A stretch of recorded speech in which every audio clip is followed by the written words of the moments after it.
மல்கியா 1:2. ஆகிலும் நான் யாக்கோபை நான் சிநேகித்தேன்.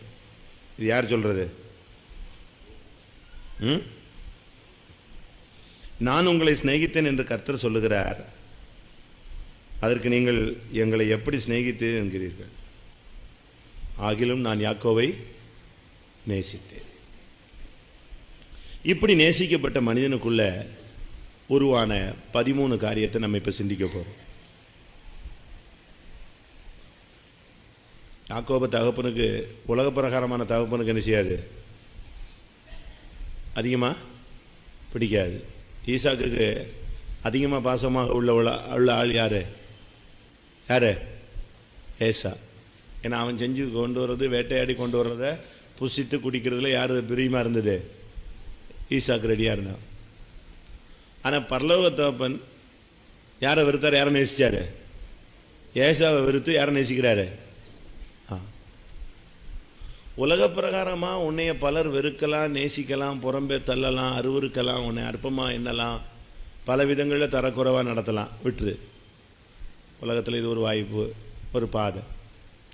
ஆனால் தேவன் உன்னை நேசிக்கிறார், நேசிக்கிறார்.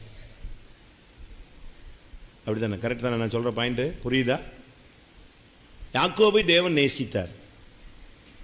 ஆனால் ஏசாவை ஈசாக்கு என்ன செய்தான்? நேசித்தார். உலக பிரகாரமாக உன்னைய பலர் வெறுக்கலாம், இது சகஜம். உன்னுடைய பேச்சு நல்லா இருக்கிற வரைக்கும் உன்னை நேசிப்பாங்க. உன்னுடைய பேச்சு மாறும்பொழுது உன்னை நேசிவாங்க இருப்பாங்க. இல்லை அவனுடைய பேச்சு மாறும்போது உன்னை விட்டு விலகுவான். இது உலகத்தில் சகஜமாய் நடக்கக்கூடிய ஒரு காரியம். ஆனால் தேவன் உன்னை நேசிக்கிறார். அதை நீ புரிஞ்சுக்கணும். எப்படி எங்களை நீ நேசிக்கிறீர் அப்படின்னு கேட்டவொடனே அவர் சொன்னார், யாக்கோபை எப்படி நேசிச்சானோ அதே மாதிரி உன்னை என்ன செஞ்சேன். அப்போ நம்முடைய வாழ்க்கையில் தோல்வி இல்லைன்னு அர்த்தமா? கர்த்தருடைய இரக்கம், அவருடைய கண்கள் எவனுக்கு எவன் மேல் இரக்கமாக இருக்கு, சித்தமாக இருக்கிறேனோ அவன் மேல். யாக்கோபுக்கு தேவனுடைய கண்களில் கிருபை கிடைச்சது. சரி, தேவன் அவனை நேசிச்சார், அவங்க அம்மா அவனை நேசிச்சாங்க. ஆனால் இவனுக்குள்ள உருவான 13 காரியங்களை இப்போ நம்ம படிக்க போகிறோம். இது ரொம்ப சிம்பிள் கான்செப்ட் தான். Subject simple. நான் சொல்கிறது தான் உங்களுக்கு டிஃப்ரெண்ட்டாக தோணும்.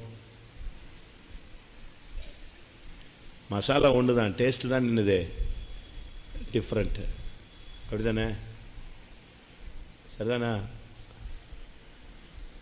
தேவன் உன்னை நேசித்தும் உனக்குள் ஏன் இப்படிப்பட்ட தோல்விகள் உருவாகுது? ஆண்டவர் தான் உன்னை நேசிக்கிறாரே. அப்போ நீ ஆண்டவரை நேசிச்சுட்டு என்ன செய்யலாம்? கர்த்தருக்காக வாழலாம். ஆண்டவர் உன்னை நேசிக்கிறார், உன்னை ஆசீர்வதிக்கிறார். ஒரு காலத்தில் உனக்கு சாப்பாடு இல்லாமல், உண்ண உணவு இல்லாமல், உடுக்க உடை இல்லாமல், தங்குவதற்கு இடம் இல்லாமல் நீ அலைந்த ஒரு ஆள். யாக்கோபு அப்படித்தானே அலைஞ்சான். பாலான வனாந்தரத்தில், நரிகள் ஊழியிடுகிற இடத்துல, உபாகமம் 32:10 சொல்லப்பட்டது போல அந்த இடத்துல தான் அவனை கண்டுபிடிச்சாரு. அப்படித்தானே? அவனை கண்டுபிடிச்சாரு. அவனை எங்கே கண்டுபிடிச்சாரு? ஏசி ரூமில் வச்சு கண்டுபிடிக்கல, காரில் வச்சு கண்டுபிடிக்கல, ஒரு பெரிய ஆடம்பரமான மளிகையில் வச்சு கண்டுபிடிக்கல. எங்கே அவனை கண்டுபிடிச்சாரு? ஃபஸ்ட்டு அவனை பார்த்து ஆண்டவர் டைரெக்டாக பார்த்த இடம் எது? ஒன்றுமே இல்லை. நரிகள் ஊழைகிற இடத்துல, தலையில் கல்லை வச்சு படுத்துருக்கிற இடத்துல தான் யாரை கண்டுபிடிச்சது? யாக்கோபு கண்டுபிடிச்சார். நீ வறுமையில், தருத்திரத்தில், இல்லாமையில், இயலாமையில், ரொம்ப துக்கத்தில், வேதனையில், கைவிடப்பட்டு, நொறுக்கப்பட்டு, உதவியற்ற நிலவரத்தில், வாழ்க்கையில் நிராதாரமான சூழ்நிலையில் நீ போய்கொண்டிருக்கும் பொழுது கர்த்தர் உன்னை என்ன செய்தார்? கண்டுபிடித்தார். கண்டுபிடிச்சது மாத்திரமல்ல, பைபிளில் வெளியரங்கமாக சொல்கிறார், நான் யாக்கோபை என்ன செஞ்சேன்? நேசித்தேன். அதான் நான் சொன்னேன், அவன் என்ன பெரிய பரிசுத்தவானா அவனை நேசிக்கிறதுக்கு? இல்லை தேவனுக்கு பிரியமான காரியங்களை செஞ்சுட்டானா அவனை நேசிக்கிறதுக்கு?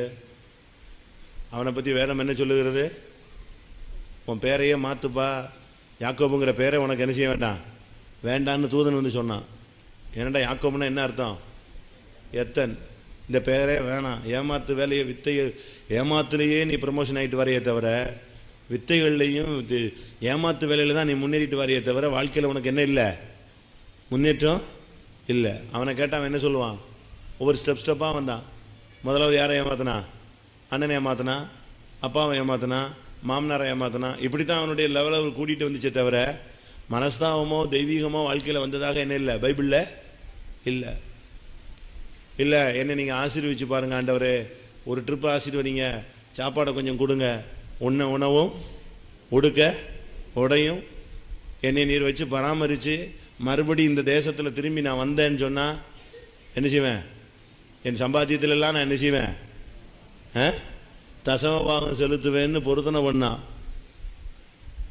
அந்த பொருத்தனையை கேட்டார், உணவு கொடுத்தாரு, உடுக்க உடையும் கொடுத்தாரு, ஒரு மனைவி கொடுத்தாரு, 2 மனைவி கொடுத்தாரு, 4 மனைவி கொடுத்தாரு, எல்லாம் கொடுத்தாரு. ஆனால் எது மட்டும் கொடுக்கல? இவன் எது மட்டும் கொடுக்கல? தசம பாகம் மட்டும் கொடுக்கல. அதாவது தசம பாகம்னா இன்றைக்கி அநேகருக்கு புரியலை, காணிக்கன்னு நினச்சிட்டு இருக்காங்க. தசம்னா 10, அதில் ஒரு பாகம். உன் சம்பாத்தியத்தில் 10ல் ஒரு பாகம் கொடுப்பதுக்கு பேர் தான் என்னது? தசம பாகம். இவன் ஜாகிற வரைக்கும் கடைசி வரைக்கும் தசம பாகம் கொடுக்கல. ஆனால் ஆண்டவர் தன்னுடைய அன்பை ஒரு நாள் என்ன செய்யலை? மாற்றவே இல்லை. பணத்துக்காக உன்னை நேசிக்கிறாரா? உன் தசம பாகத்துக்காக உன்னை சபையில் நேசிக்கிறோமா? கிடையவே கிடையாது. ஏதோ ஒரு சூழ்நிலை கர்த்தர் உன்னை தொட்டிருக்கார்.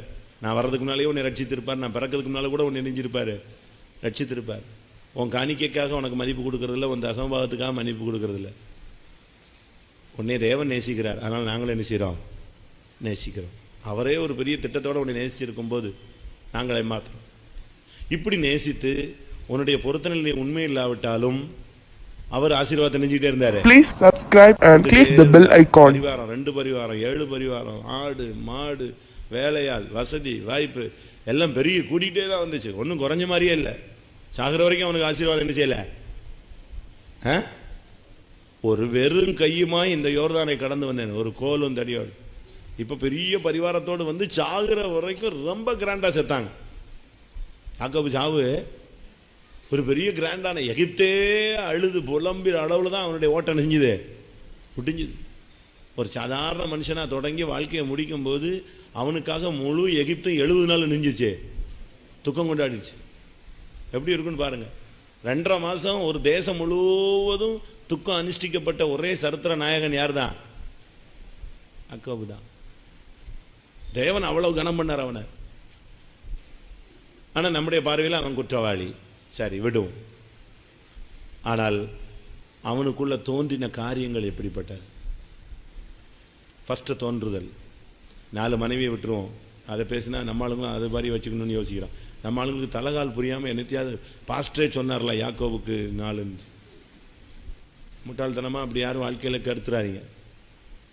ஃபஸ்ட்டு அவனுக்குள்ளே தோன்றின ஆள் யார்? என் சப்ஜெக்ட் இன்னும் உங்களுக்கு விளங்கலைன்னு நினைக்கிறேன். 13 பேர் யாரு? யாக்கோபுக்குள் தோன்றின 11 பேர் யாரு? தெரியலையா? ஃபர்ஸ்ட் ஆள் யாரு? ரூபன். 13 தோன்றுதுன்னா வேற என்ன தோன்றுச்சு? ஃபர்ஸ்ட் ஆள் தோன்றது யார் தான்? ரூபன். உன்னைய கர்த்தர் நேசிச்சார், ஆனால் நீ பொருத்தனை நிறைவேற்றலை. உன்னைய கர்த்தர் நேசிச்சார், உன்னை ஆசீர்வதிச்சார், நீ அதை மறந்த. உனக்கு கேட்டதெல்லாம் கொடுத்தார். உன்னுடைய ஏமாத்து வித்தைகளுக்கெல்லாம் உதவி செஞ்சது போல ஆண்டவர் சைடில் நின்று என்னத்தையா பண்ணிட்டு போன்னு கன்சாடையாக விட்டார். வசதி வாய்ப்பு, வருமானம், வீடு, மனைவி, பிள்ளைகள், ஆஸ்தி, ஐஸ்வர்யம் எல்லாம் பெருகிச்சு. ஆனால் உனக்குள்ள கர்த்தர் நேசிக்கிற மனிதனுக்குள்ள ரூபன் உருவாகலாமா? பிள்ளை பிறக்கலாம், தப்பு கிடையாது. ஆனால் பிள்ளை எப்படிப்பட்ட பிள்ளையா பிறந்துச்சு? முதல்ல பிறந்தது யாரு? யாரு? ரூபன். நம்முடைய ஜீவியத்தில் கர்த்தர் நேசிக்கிறார், உண்மை. நேசிச்சு தான் இந்த உலகத்தில் நம்ம வச்சிருக்கிறாரு.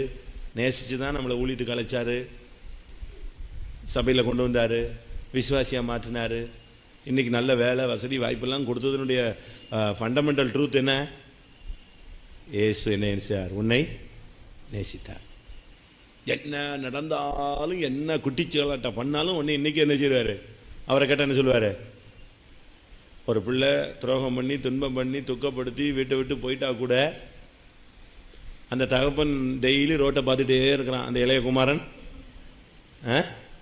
வந்துடுவானா? இன்றைக்கி மாற்றிருப்பாரா ஆண்டவர்? நம்ம இவ்வளோ ஜெபம் பண்ணியிருக்கோமே, இன்றைக்கி அவனை தொட்டிருப்பார? கட்டாயம் ஆண்டவரே தொட்டிருப்பார். அவனுக்கும் ஒரு வெளிப்பாடு கிடச்சிருக்கும். பையன் பண்ணிய கூட்டத்துலேருந்து எங்கே வந்துட்டான், வெளியே வந்துட்டான். அதனால தான் ரோட்லேயே பார்த்துக்கிட்டு இருந்தான். அவன்கிட்ட எதிர்பார்ப்பு. அதுபோல் இன்றைக்கும் உன்னையும் என்னையும் தேவன் நினைஞ்சிட்டு இருக்காரு. மனம் திரும்பி தெய்வீக வாழ்க்கை வந்துடுவேன்னு நினைஞ்சிட்டே இருக்கிறாரு, எதிர்பார்த்துக்கிட்டே இருக்கார். ஆனால் இவனுக்குள்ளே யார் உருவாயிட்டா? ரூபன் வந்து விட்டான். இன்னைக்கு நமக்குள்ள ரூபன் இருக்கானா? நமக்குள்ள ரூபன். யாக்கோபு தன் குமாரரை அழைத்து, நீங்கள் கூடி வாருங்கள், கடைசி நாட்களில் உங்களுக்கு சம்பவிக்க போவதை நான் உங்களுக்கு என்ன செய்வேன், அறிவிப்பேன் அப்படின்னு சொல்லிட்டு ஸ்டார்ட் பண்ணா. ரூபனே, ஸ்டார்டிங் பாருங்க, எவ்வளவு நல்லா நீ உன்னைய நான் பெற்றெடுத்தேன், என்னுடைய சேஷ்ட புத்திரன் யாரு நீ, உன்னை நான் எவ்வளவு நல்லா கிராண்டாக வச்சுருந்தேன், உனக்கு மதிப்பு மரியாதை எல்லாம் கொடுத்தேன். ஆனால் நீ என்ன செய்து விட்டாய்? தண்ணீரை போல நிலவரம் இல்லாத ஒரு ஜீவியம், அலைமோதும் வாழ்க்கை, முறை தவறிய உறவுகள், அப்படிதானே? தண்ணீரை போல தளம்பினவனே. ஃபஸ்ட்டு வசனம், 3ஆம் வசனம் வாசிங்க. இது 3ஆம் வசனம். இவ்வளவும் சொல்கிறது ஃபஸ்ட்டு. 4ஆம் வசனத்தினுடைய ஃபஸ்ட்டு பாட்டு போதுமா? 3ஆம் வசனத்தில் நீ தான்ப்பா என் சேஷ்ட புத்திரன், நீ அப்படிப்பட்டவன் இப்படிப்பட்டவன், மேன்மையில் பிரதானமானவன், நீ அப்படி இப்படி எல்லாம் சொல்லிட்டு 4ஆம் வசனத்தில் சொல்லிட்டான், நீ மேன்மை அடையவே மாட்டாய். ஏன் நமக்குள்ள இப்படிப்பட்ட குணங்கள் வருது? நல்ல சீனியர் விசுவாசிகள், பழைய விசுவாசிகள், பழைய விசுவாசிகளுடைய பிள்ளைகள், நல்ல ஆவிக்குரிய பெற்றோர்கள், நல்ல ஆவிக்குரிய குடும்பங்கள், இதெல்லாம் இருக்கிறது உண்மை. ஆனால் இன்னைக்கு நமக்குள்ள யார் பிறந்துட்டா, யார் உருவாயிட்டா?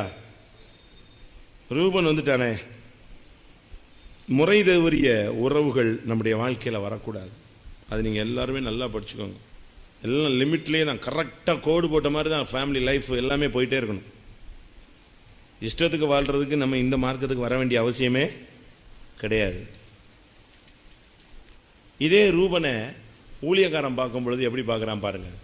தகப்பன் பார்க்கும்போது நீ மேன்மை அடைய மாட்டாயின்ட்டான்.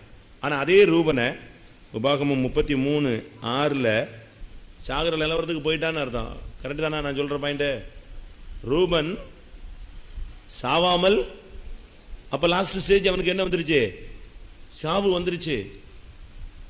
அந்த நிலவரத்துக்கு போயிட்டு இருக்கும்போது ஊழியக்காரன் சொல்றான், அவன் சாவாமல் பிழைப்பானாக. மரண பிடி,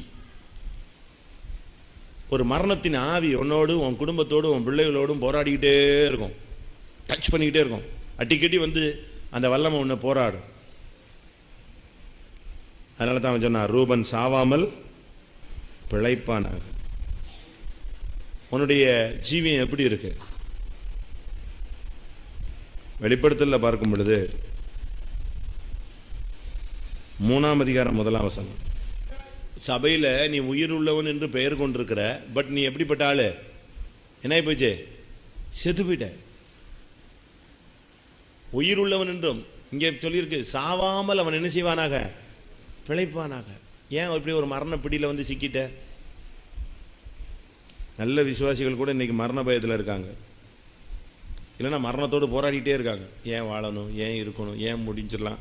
இப்படிப்பட்ட ஆவிகள் அநேகருக்குள்ள இன்னைக்கு இந்த கடைசி காலங்களில் போராடும். யாக்கோபுக்குள்ள முதல் தோன்றின கெட்ட ஆவி மரணமும், அடுத்து என்னது? முறை தவறிய உறவு, தண்ணீரை போல தளம்பினவன், தெளிவில்லாதவன். யாரு தாய் யாரு, தகப்பன் யாரு, ஊழியக்காரன் யாரு, பாஸ்டர் யாரு, சின்ன பிரதர் யாரு, சிஸ்டர் யாரு, அவங்க யாரு, அக்கா யாரு, தங்கச்சி யாரு, எல்லாமே நமக்கு என்ன செய்யணும்? மண்டையில் தெளிவாக ஓடணும். தீமோத்தேயுவில் என்ன வாசிக்கிறோம்? முதிர் வயதுள்ளவர்களை நீ எப்படி கனம் பண்ணு? தகப்பனை போல. முதிர் வயதுள்ள தாயை, பெண்களை நீ எப்படி எடுக்கணும்? தாயை போல. அடுத்து வாலிப பிள்ளைகளை நீ எப்படி எடுக்கணும்? சகோதரிகளை போல. வாசிங்க 1 தீமோத்தேயு 5ஆம் அதிகாரம் முதல் 4 வசனமா? இப்படி தான் நீ எண்ணணும். இவன் அப்படிலாம் கிடையாது. யாரை பார்த்தாலும் தவறான கண்ணோட்டங்கள், கண்ணு சரியில்லை, பழக்க வழக்கங்கள் சரியில்லை. எதுவுமே ரொம்ப சோசியலாக போயிட்டாலே லைஃப் அடிபட்டுருங்க. பெண்டிகாஸ்ட் லைஃபுக்கும் வாலிப வயதுடைய காலத்துக்கும் சோசியல் லைஃப் என்னது? அவுட்டு.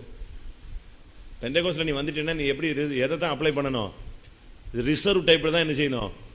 அப்ளை பண்ணணும். என்னன்னா என்ன? அடுத்த ரெண்டாவது வார்த்தை என்ன செய்யக்கூடாது? உன் வாயிலிருந்து பரப்படக்கூடாது. கிறிஸ்துவுக்குள்ள ஆண் என்றும் இல்லை பெண் என்றும் இல்லைன்னு பெரிய இந்த பல்லச்சு காட்டிட்டு நீ பேசினீன்னா முடிஞ்சு போச்சுன்னு அர்த்தம் உன் காதை. எதுக்கு எந்த வசனத்தை ஆண்டவர் ஆவியானவர் சொன்னாருங்கிறத புரிஞ்சுக்காம நீ இதில் ஒன்று ஆண் என்றும் இல்லை பெண் என்றும் இல்லைன்னா அவ்வளோதான், நீ வெளியே போயிட வேண்டியதான். இதுக்குள்ளே வந்துட்ட பிறகு நீ ரிசர்வ் டைப்பில் இருக்கணும். வயசாயிருச்சுனாலும் சரி, வாலிபனாக இருந்தாலும் சரி, யாராக இருந்தாலும் சரி, இந்த மார்க்கத்தில் வந்தால் நீ என்ன செய்யக்கூடாது? சோசியல் லைஃபு டைப்பை என்ன செய்யக்கூடாது? அப்ளை பண்ணவே கூடாது. காலத்துக்கு ஏற்ற மாதிரி அட்ஜஸ்ட் பண்ணுறதுக்கு நமக்கு இந்த மார்க்கம் உதவாது. தெய்வீகமாய் வாழ்ந்து நீ பழகணும். இவன் போய் உட்காந்து உட்காந்து உட்காந்து உட்காந்து உட்காந்து சித்திட்டு பேசிக்கிட்டே இருந்து கடைசியில் ஜீவியத்தையே நெஞ்சிட்டான், நஷ்டப்படுத்திட்டான். ஏன்? பழக்கங்கள் நிறுத்து.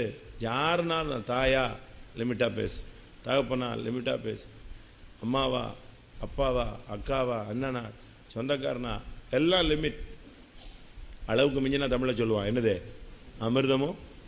பைபிள் சொல்லுது தேனை மிகுதியால் சாப்பிட்டால் நல்லது அல்ல, தொலைஞ்சு தனி. ஆவிக்குரிய வாழ்க்கையை நீங்கள் படித்து பழகுங்க. ரூபன், கர்த்தரால் நேசிக்கப்பட்ட யாக்கோபுக்குள்ள ஒரு தளம்பின அனுபவம் உருவாகிவிட்டது. மேன்மையடையாத ஒரு சிவியம். அவன் தகப்பனே சொல்லிட்டான், நீ என்ன செய்ய மாட்ட? மேன்மை அடைய மாட்டேன். ஊழியக்காரன் அவனை பார்த்து என்ன சொன்னான்? என்னப்பா இப்படி தாய் தகப்பனை இப்படி சபிச்சிட்டாங்களே. ஊழியக்காரன் என்ன செய்வான்? உங்கள் அப்பாவே உன்னை துரத்திட்டார், நானும் துரத்துறேன்னு சொல்லாமல் என்ன சொன்னான்? சாவாமல் பிழைப்பானார். ஏதோ பிழைச்சிட்டு போட்டோம் விட்டு. இதுதான் ஊழியக்காரனுடைய பாலிசி. தகப்பனுடைய பாலிசி என்னது? நீ உருப்படவே மாட்ட சொல்லி முடிச்சிட்டான். முதல் வசனம் சொன்னான், நீ நல்லா இருந்த, நல்லா நீ தான் சிரேஷ்ட புத்திரன். அதனால இவனுக்கு கடைசி வரைக்கும் எது கிடைக்கல? எந்த பாகம் கிடைக்கல? சிரேஷ்ட புத்திர பாகம் கிடைக்கல. யாக்கோபு மனசுல ஒரு பெரிய காயம். ரெண்டாவது செகண்ட் யாரு? ஆதியாகமம் 49:5. அவங்க ரெண்டு பேரும் யாரு? ஒருத்தன் யாரு? சிமியோன், இன்னொருத்தன் யாரு? லேவி. ரெண்டு பேரும் ஷார்ட் டெம்பரான பார்த்தீங்க, கண்ட்ரோலே கிடையாது ரெண்டு பேருக்கும். ரெண்டு பேரும் இறங்கினான்னா சேர்ந்துட்டான்னா அவ்வளோதான், பயங்கர கோபம். நம்ம ஆளுங்களுக்கு சிலருக்கெல்லாம் கோபம் வந்துச்சுன்னா என்ன நடக்குது, என்ன பேசுகிறோன்னே தெரியாது, எங்கே இருக்கிறோன்னு தெரியாது. ஃபெய்த்தம்னு கூட மறந்துடுவான், டக்குன்னு ஃபெய்த்தம்னு மறந்துடுவான், யார்கிட்ட பேசிகிட்டு இருக்கோங்கிறத மறந்துடுவான். ரோட்டில் திடீர்னு இப்போ ஷார்ட் டெம்பர் ஆகிடுறான். முதல்ல கண்ட்ரோல் பண்ணணுங்க. நம்ம கண்ட்ரோல் பண்ணலைன்னா நம்மளை இழந்துட்டோம். கண்ட்ரோலை விட்டுட்டோம்னா நம்ம துன்மார்க்கமாக மாறிடுவோம். எவ்வளவு கட்டுப்படுத்தணுமோ அவ்வளவு நம்ம கட்டுப்படுத்த வேண்டிய. சிமியோனும் லேவியும் ஏக சகோதரர். அவருடைய பட்டயங்கள் கொடுமையின் கருவிகள். தூக்குனான், பட்டயத்தை எடுத்தான், ஒரு நைட்டுக்குள்ளே பாதி வேற காலி பண்ணிட்டாங்க. அந்த ஊரில் உள்ள அவ்வளோ ஆண் பிள்ளைகளையும் கொன்னே விட்டான். ஒருத்தனும் உயிரோட இருக்கக்கூடாது. பயங்கரமான ஸ்பீடு. என் ஆத்துமாவே அவருடைய ரகசிய ஆலோசனைக்கு உடன்படாதே, என் மேன்மையே அவர்கள் கூட்டத்தில் சேராதே. அவர்கள் ஒரு புருஷனை கொன்று தங்கள் அகங்காரத்தினாலே அரண்களை, உக்கிரமான அவர்கள் கோபம், கொடுமையான அவர்கள் மூக்கவும் சபிக்கப்பட கடவது. யாக்கோபில் அவர்களை பிரியவும் இஸ்ரவேலில் அவர்களை அப்பா என்ன அவன் செஞ்ச கொடூரமான வேகத்துக்கு அவனுடைய ஸ்பீடுக்கு தகப்பனே சொல்கிறான், அவனை இஸ்ரவேலில் அவனை நெஞ்சிரு, பிரிச்சிரு, அவனை வீட்டில் வைக்க முடியாது, துரத்திடு. அந்த லெவலுக்கு கொண்டு. இவங்கெல்லாம் யாருக்குள்ளே உருவானவங்க? யாரால பிறந்தவங்க? கர்த்தரால் நேசிக்கப்பட்ட மனுஷனுக்குள்ள மறைஞ்சிருந்த ஆவிகள் இதெல்லாம். நம்ம ஆளுங்களும் நல்லா இருக்கும்போது நல்லா இருக்கான், கோபம் வந்துட்டா தான் தடக்குன்னு பிசாசு மாதிரி மாறிடுறான். அது வரைக்கும் ரொம்ப தெளிவாக இருப்பாங்க. பொறுத்து பொறுத்து பொறுத்து பொறுத்து பொறுத்து பார்ப்பான். சிமியோனு லேவியும் வெளியே போயிட்டு வந்தாங்க, அப்படியே உட்காந்துருந்தான். ரெண்டு பேரும் பார்த்தான், இந்த அப்பாவுக்கு தெளிவான புத்தி இல்லைடா, இந்த ஆள் எல்லாத்துக்குமே வளைஞ்சு போகிறான். யார் ரெண்டு பேரும் பேசிக்கிட்டதே? சிமியும் லேவியும் உட்காந்து பேசினா. கூட இருக்கிற 10 பேரையும் கூப்பிட்டு பார்த்தான், ஒருத்தனும் வரல. இவன் சொன்னால் இது ஒன்றும் ஒத்து வராது, இன்றைக்கி நைட்டுக்குள்ளே அவ்வளோ வரையும் நெஞ்சாகணும், வெட்டியே விடணும். தங்கச்சியை கேவலப்படுத்திட்டாங்க, வாழ்க்கையே போயிடுச்சு, குடும்ப மானமே போயிடுச்சு. இருக்கவே விடக்கூடாதுன்னு பட்டயத்தை எடுத்து கெட்டு நான் கிளம்பிட்டாங்க. அதுக்கு காரணம் சொல்லியிருக்கு. என்னது? கோபம், மூர்க்கம், கண்ட்ரோல்லெஸ்ஸாக போயிட்டாங்க. விட்டுருந்த அந்த ஊரில் ஒருத்தனுமே நெஞ்சிருக்க மாட்டான் உயிரோட. அவ்வளவு நான் அப்படிலாம் பார்த்துருக்கேன். ரொம்ப வேற அந்த கோபம் வந்துருச்சுன்னா, நாங்கள் சாராய வியாபாரம் பண்ணும்போது ஒருத்தன் எங்களுக்கு சப்ளை பண்ணுவான் வீட்டுக்கு. திடீர்னு ஒரு நாள் வந்தான். நான் இது வரைக்கும் சப்ளை பண்ணதுக்கெல்லாம் சீக்கிரம் காசு கொடுங்க, எனக்கு ஒரு ப்ராப்ளம், சீக்கிரமாக காசு கொடுங்க, நான் கிளம்புறேன்ட்டான்.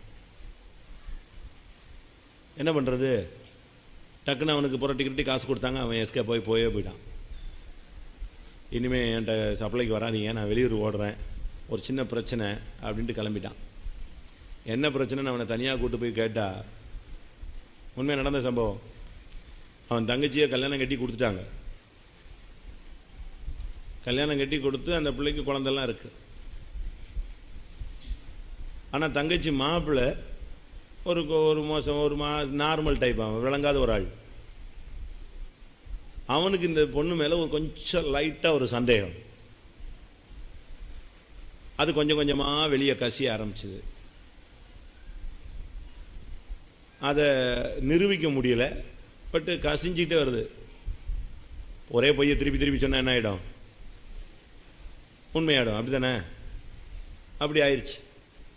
அது கொஞ்சம் கொஞ்சமாக பரவி ஊர்லலாம் லேசாக வந்துச்சு. ஆனால் இந்த பையன் அந்த பொண்ணோட அண்ணனாகிய இவனுக்கு மட்டும் என்ன செய்யலை, விஷயம் தெரியல. பட் அவங்க அம்மாவுக்கெல்லாம் கொஞ்சம் கொஞ்சமாக நியூஸ் வந்துச்சு. இவன் திடீர்னு வீட்டுக்கு போனான்.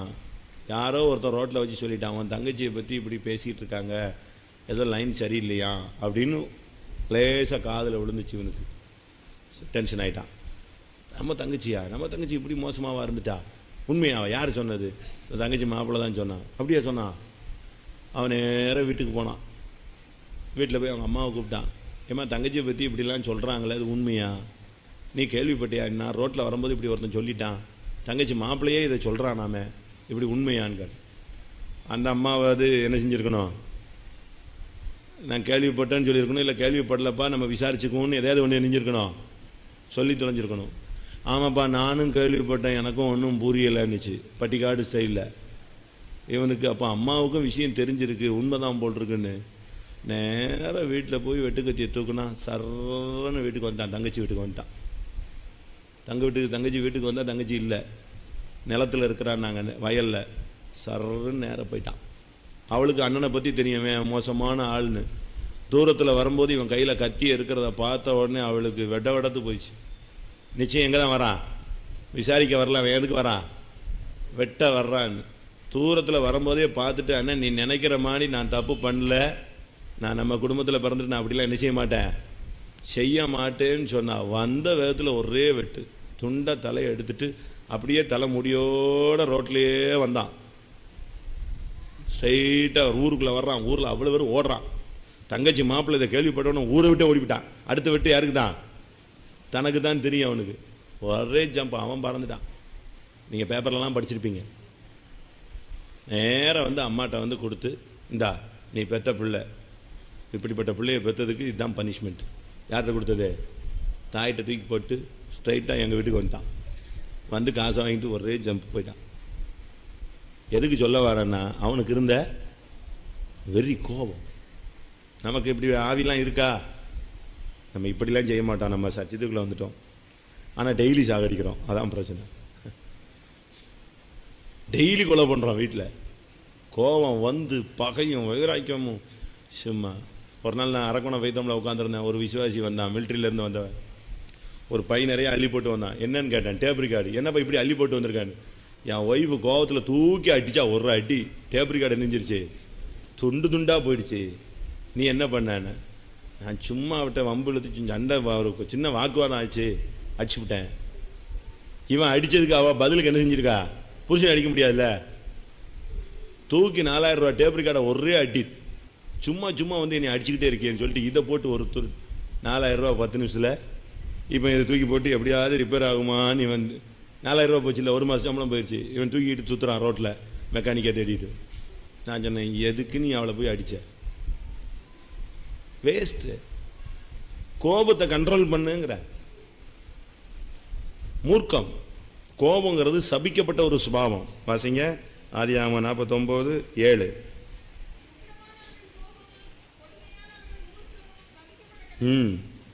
கோபம் சபிக்கப்பட்ட கடவுள். மூர்க்கமான உக்கரமான கோபம், கொடுமையான அவர்கள் மூர்க்கம். அது ஒரு சாபம். இது யாருக்குள்ளதான் இருந்துச்சு? யாருக்குள்ள இருந்து வந்தது? யாருக்கு பிறந்தது இது? யாக்கோபுக்குள்ள பிறந்தவன் 2 பேரும். ஒருத்தன் யாரு? சிமி, இன்னொருத்தன் லேவி. ஆனா இவங்க 2 பேரையும் ஊழியக்காரன் பார்க்கும்போது லேவியை எப்படி மாத்திட்டான்? கொஞ்சம் கொஞ்சமா லேவியினுடைய சுபாவம் கொஞ்சம் கொஞ்சமா எப்படி மாறிடுச்சு? ஊழியக்காரனாவே மாறிட்டான். ஒரு காலத்தில் நமக்குள்ள கோபங்கள் இருந்தது. இந்த மார்க்கத்தில் வந்த பிறகு அதுக்கு என்ன செய்யணும்? நீ முடிவு கட்டணும். இங்கே வந்த பிறகு அதே டென்ஷன்லேயே இருக்கக்கூடாது, அதே கோபத்திலே இருக்கக்கூடாது. அப்போ நீ பைபிள் தூக்குனதுல என்ன அர்த்தம்? கொஞ்சம் கொஞ்சமாக சேஞ்ச் ஆகுங்கிற. யாக்கோபுக்குள்ள இருந்த 2வது 3வது சுபாவம் பட்டயங்கள், கொடுமையின் கருவிகள். 2 பேரும் உட்கார்ந்து ரகசியமாக பேசினான். ரகசிய ஆலோசனை அப்படித்தானே சொல்லியிருக்கு. என் ஆத்மாவே அவருடைய ரகசிய ஆலோசனைக்கு. பாஸ்டரை பற்றி ஒருத்தன் வந்து தப்பாக சொல்கிறான், சிஸ்டரை பற்றி ஒருத்தன் தப்பாக சொல்கிறான், சபையில் உள்ள ஒரு பையனை பற்றி பொண்ணை பற்றி எதையாவது பேசினான்னா உட்காந்து அவனுக்கு காப்பி வாங்கி கொடுத்து எல்லாத்தையும் சொல்லு, கரெக்டாக சொல்லு, ரொம்ப ஆதாரமாக சொல்லுன்னு சொல்லி காப்பி கொடுத்து டிஃபன் கொடுத்து உட்கார வச்சு கேட்காத. என் மேன்மையே என் ஆத்மாவே அவருடைய ரகசிய ஆலோசனைக்கு. கடைசியில் சொல்லுவான், நீ சொன்னேன்னு சொல்ல மாட்டான். உன்னை பிடிச்சி காட்டிட்டு எனக்கு தெரியவே தெரியான்ட்டு அவன் நெஞ்சிடுவான், போயிடுவான். நீ குற்றவாளியாக மாறுவ. என் மேன்மையே அவர்கள் கூட்டத்தில் நீ சேராத. அவன் விசுவாசியாக இருந்தால் கூட அவன் கூட என்ன செய்யாத? சேராத, ஒதுங்கிப்போ. அவன் கூட சேராத. சத்தியத்துக்கு புறம்பா வரானா, வேதத்துக்கு புறம்பா பேசுகிறானா, உபதேசத்துக்கு விரோதமாக பேசுகிறானா, தெய்வீகத்துக்கு மாறாக பேசுகிறானா, ரொம்ப முன்கோபியாக இருக்கானா, நீ அவன் கூட என்ன செய்யாத? சேராத. வேறுபாட்டின் ஜீவியங்கிறது ரொம்ப முக்கியங்க. கொஞ்ச நாளைக்கு முன்னால் இங்கே ஒரு பையன் வந்தான். ஸ்ட்ரைட்டாக மதுரை ஜெயிலேருந்து அவனை இங்கே தான் தூக்கிட்டு வந்தாங்க. யாருக்குமே தெரியாது. நான் சரி அவனை வச்சு ரெடி பண்ணுறேன்னு சொன்னேன். வந்தான், 2 நாள் இருந்தான்னு நினைக்கிறேன். அவன் வந்த நேரம் பார்த்து உபவாஸ் ஜபம், 3 நாள் சோறு கிடைக்கல, ஓடியே விட்டான். அப்பா ஜெயிலிருந்து வந்ததுக்கு இது அடுத்த பனிஷ்மெண்ட்றான்னு. உண்மையா? இங்கே தான் எனக்கு அவன் கையில் காசு இல்லைன்னு தெரியாமல் போயிடுச்சு. அந்த பேரண்ட்ஸும் கொண்டு வந்து விட்டுட்டு அவனுக்கு 50 ரூபா கொடுத்துட்டு போயிட்டாங்க. அவன் அவ்வளோ பெரிய பையன், ஜெயிலிருந்து வந்தவனுக்கு வெறும் 50 ரூபா கொடுத்து ஃபெய்த்தோம்ல இருந்து கூடானாங்க. நானும் சரி கையில் காசு அவங்க பேரண்ட்ஸ் கொடுத்துருப்பாங்கங்கிறத ஒரு தெம்பில் நானும் விட்டுட்டேன் அவனை. இவன் 50 ரூபாய்க்கு 2 நேரம் சாப்பாடு முடிஞ்சுது. அடுத்த ஃபாஸ்டிங்கு சுற்றிட்டு போட்டான். அவன் அப்படியே அலை மோதி எங்கேயோ பஸ்ஸை பிடிச்சி வீட்டுக்கும் போல ஓடியே விட்டான். எனக்கு பயம், இவன் எங்கே போய் தொலைஞ்சானோன்னு. கடைசியில் பார்த்தா அவங்க அப்பா அவனை எங்கேயோ ஒரு ஃப்ரெண்டு வீட்டில் கண்டுபிடிச்சார். என்னடா ஜெயிலிருந்து கொண்டு வந்து ஃபெய்த்தமில் வந்து நீ திருந்துவன்னு பார்த்தேன். நீங்கள் ஃபெய்த்தமில் விட்டீங்கம்மா, சோறு யாருமா கொடுத்தா எனக்கு? நான் ஏன்டா சோறு கொடுக்கலையா ஃபெய்த்தமில்? பாஸ்டர்லாம் ஒருத்தருக்குமே எங்கள் சாப்பாடு கிடையாது, எல்லாம் ஃபாஸ்டிங்னு உபவாசங்கிறான். நான் யார்கிட்ட போய் காசு கேட்பேன், சோறு கேட்பேன்? எனக்கு முன்ன பின்ன பாஸ்டரும் தெரியாது, ஒருத்தரும் தெரியாது. நான் பார்த்தேன், வீட்டுக்கு வந்தால் நீ ஏசுவ, கோயிலில் இருந்தால் சோறு கிடையாது. அதனால் நான் எங்கே வந்துட்டேன்? நான் எங்கேயாவது வேலை பார்த்து பொழைச்சிக்கிறேன், என்னை விட்டுருன்ட்டான். ஒரு நாள் வந்து என்கிட்டையும் சொல்லாமல் சூட்கேஸ் எடுத்துட்டு ஓடியே விட்டான். எதுக்கு அவன் சொல்கிறேன்னா, அவன் ஒரு சின்ன அடித்தடி கேஸில் ஒரு கேஸில் அட்டன் பண்ணாங்க. திருப்பி அந்த குரூப்பில் சேராதன்னு எவ்வளவோ சொன்னாங்க. சேர்ந்தான். அந்த குரூப்பில் சேர்ந்தவங்கெல்லாம் சேர்ந்து ஒருத்தனை கொலை பண்ணிட்டாங்க. இவனும் இருந்தாங்கன்னு சொல்லி இவனையும் சேர்த்து எங்கே போட்டான்? உள்ளே போட்டு 14 வருஷம். நம்ம விசுவாசி பையதான், அம்மா அப்பா விசுவாசி, அக்கா தங்கச்சி விசுவாசி. 14 வருஷம் உள்ளே போட்டாங்க. நான் அவனுக்கு ஜெயிலில் இருக்கும்போதே நம்ம ஜெயிலில் வேலை பார்க்குற விசுவாசி மூலமாக அவனுக்கு பக்கெட்டு, லுங்கி, சட்டையெல்லாம் நான் வாங்கி கொடுத்து விட்டேன். வெளியே வந்தவொடனே அவனை ஜாமீன் எடுத்தவொடனே என்கிட்ட வந்து விடு, எப்படியாவது அவனை, ஐயா உங்களையே வச்சுக்கோங்க. நான் ரகசிய ஆலோசனை அந்த கூட்டத்தில் சேர்ந்ததுனால இவனுக்கு எத்தனை வருஷம்? இவன் கொலை பண்ண போல, அது உண்மை. ஆனால் இவனுக்கு எத்தனை வருஷம் அந்த கூட்டத்தில் சேர்ந்ததுக்கு? 14 வருஷம். யோசிச்சு பாருங்க, சபையிலேயே விசுவாசிகள் விளங்காத விசுவாசிகளாக இருப்பான். கூட்டத்தில் சேர்க்காதீங்க, சேராதீங்க. தோத்திரம் தோத்திரம், அவ்வளோதான். வீட்டுக்கு போனியா, காப்பி குடிச்சியா, தோத்திரம். ஜெபம் பண்ணியா, ஜெபத்தில் பங்கெடுத்தியா, விட்டா ஒரே ஓட்டம் வந்துடு. நீ அங்கே உட்காந்து ஆமாம் அந்த பழைய பாஸ்டர் அப்படியாமே, சின்ன சிஸ்டர் இப்படியாமே, அந்த பையன் இப்படியாமே, அவன் அங்கே போனான்னா போதும், அது பாட்டு கதை தொடங்கும். கொஞ்ச நாளில் உன் முத்திரை சபையில் மோசமான விசுவாசின்னு ஒன்று குத்திடுவான், ஸ்டாம்பு. நானும் சில 22 சபையை தாண்டி வந்திருக்கேங்க. 24 25 சபையோ 20 வருஷத்தில் சுற்றிட்டு வந்தேன். வரும்போதே சொல்லுவாங்க, அந்த சபையில் விசுவாசிலாம் இப்படிப்பட்டு டைப்பு, ரொம்ப கவனமாக இருந்து. நான் தஞ்சாவூருக்கு போனேன். 3 பேர் இருக்கான், 3 பேர்கிட்ட மட்டும் கவனமாக இருந்தவர எல்லா பாஸ்டர்ஸும் சொல்லிவிட்டது. எல்லா பாஸ்டர்ஸும் தஞ்சாவூர் போகும்போது சொல்லுது, 3 விசுவாசி இருக்கான். அசந்தன்னா உடனே சுத்தமாக தஞ்சாவூரில் நீ ஊரில் இருந்த மாதிரியே காட்ட மாட்டான், அட்ரஸே இல்லாமல் ஆக்கிடுவாங்க. ஆனால் அந்த 3 பேரும் கடைசி வரைக்கும் என்கிட்ட ரொம்ப பெட்டாக இருந்தாங்க. அவங்களுக்கே டவுட் வந்துருச்சு எல்லாருக்குமே. நான் வந்தால் போதுங்க, நான் வெளியே போய் என்ன பேசினாலும் தெரியாது. நான் அப்படி ஹாலுக்குள்ளே இறங்கி அப்படி வந்து காரை விட்டு இறங்கி உள்ளே வந்தேன்னா இந்த 3 பேரும் என்னைய பார்த்து கொடுக்குற மரியாதை, ராஜ மரியாதை தோற்று போகும்.